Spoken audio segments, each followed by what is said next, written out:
নমস্কার, রবীন্দ্রনাথ ঠাকুরের লেখা বিচিত্রজন।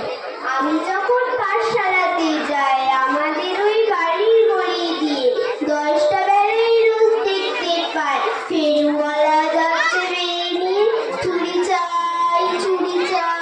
সে হাঁকে, চিনের পুতুল ঝুলছে তার থাকে, যায় সে চলে যে পথে তার খুশি, যখন খুশি